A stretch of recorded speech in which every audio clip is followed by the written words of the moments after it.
Hi, I'd like to start reading a new book with you. It is called Flat Stanley, His Original Adventure by Jeff Brown.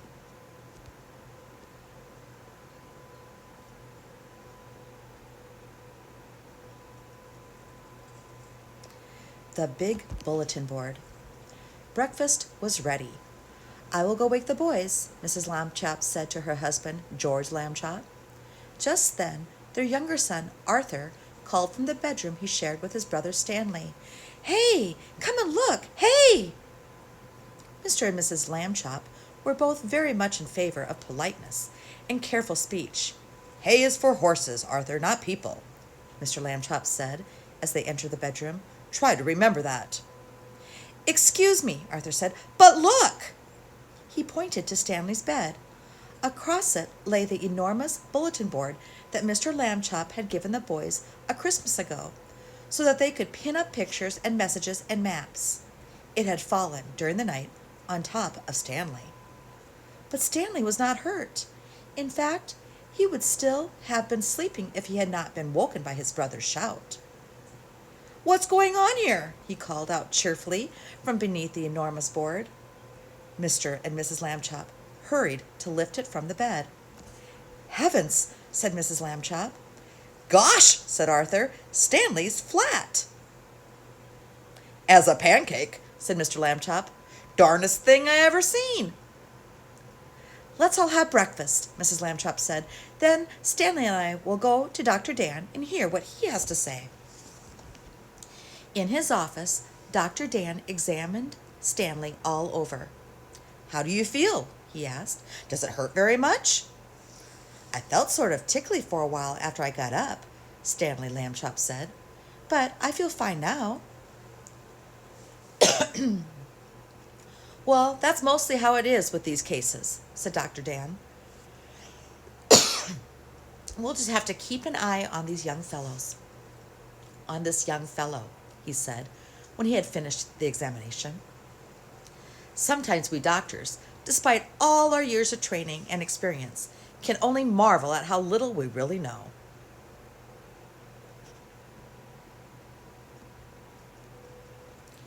Mrs. Lambchop said she thought Stanley's clothes would have to be altered by the tailor now, so Dr. Dan told his nurse to take Stanley's measurements. Mrs. Lambchop wrote them down. Stanley was 4 feet tall, about a foot wide, and half an inch thick. Chapter 2. Being Flat. When Stanley got used to being flat, he enjoyed it. He could go in and out of rooms, even when the door was closed, just by lying down and sliding through the crack at the bottom. Mr. and Mrs. Lambchop said it was silly, but they were quite proud of him. Arthur got jealous and tried to slide under a door, but he just banged his head. Being flat could also be helpful, Stanley found. He was taking a walk with Mrs. Lambchop one afternoon when her favorite ring fell from her finger. The ring rolled across the sidewalk and down between the bars of a grating that covered a deep, dark shaft. Mrs. Lambchop began to cry. I have an idea, Stanley said. He took the laces out of his shoes and an extra pair out of his pocket and tied them all together to make one long lace. Then he tied one end of that to the back of his belt and gave the other end to his mother. Lower me, he said, and I will look for the ring. Thank you, Stanley, Mrs. Lambchop said. She lowered him between the bars and moved him carefully up and down from side to side so that he could search the whole floor of the shaft. 2 policemen came by and stared at Mrs. Lambchop as she stood holding the long lace that ran down through the grating. She pretended not to notice them. What's the matter, lady? The first policeman asked. Is your yo-yo stuck? I am not playing with a yo-yo, Mrs. Lambchop said sharply. My son is at the other end of this lace, if you must know. Get the net, Harry, said the second policeman. We have caught a cuckoo. Just then, down in the shaft, Stanley cried out, Hooray! Mrs. Lambchop pulled him up and saw that he had the ring. Good for you, Stanley, she said. Then she turned angrily to the policeman. "A cuckoo indeed," she said. "Shame!" The policeman apologized. We didn't get it, lady," they said. "We had been hasty. We see that now." "People should think twice before making rude remarks," said Mrs. Lambchop, "and then not make them at all." The policeman realized that was a good rule and said they would try to remember it. One day, Stanley got a letter from his friend Thomas Anthony Jeffrey, whose family had moved recently to California.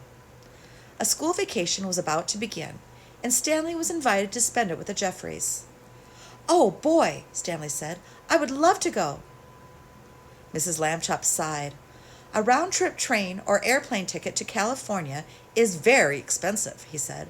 "I will have to think of some cheaper way." When Mr. Lambchop came home from the office that evening, he brought with him an enormous brown paper envelope. "Now then, Stanley," he said, "try this for size." The envelope fit Stanley very well. There was even room left over, Mrs. Lambchop discovered, for an egg salad sandwich made with thin bread and a toothbrush case filled with milk. They had to put a great many stamps on the envelope to pay for both airmail and insurance, but it was still much less expensive than a train or airplane ticket to California. The next day, Mr. and Mrs. Lambchop slid Stanley into his envelope, along with the egg salad sandwich and the toothbrush case full of milk, and mailed him from the box on the corner. The envelope had to be folded to fit through the slot, but Stanley was a limber boy, and inside the box he straightened right up again.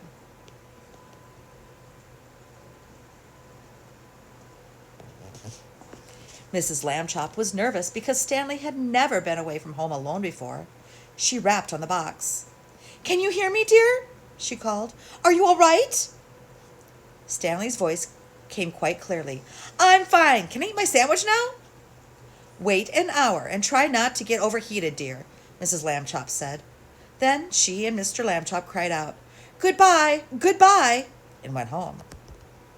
Stanley had a fine time in California. When the visit was over, the Jeffreys returned him in a beautiful white envelope they had made themselves.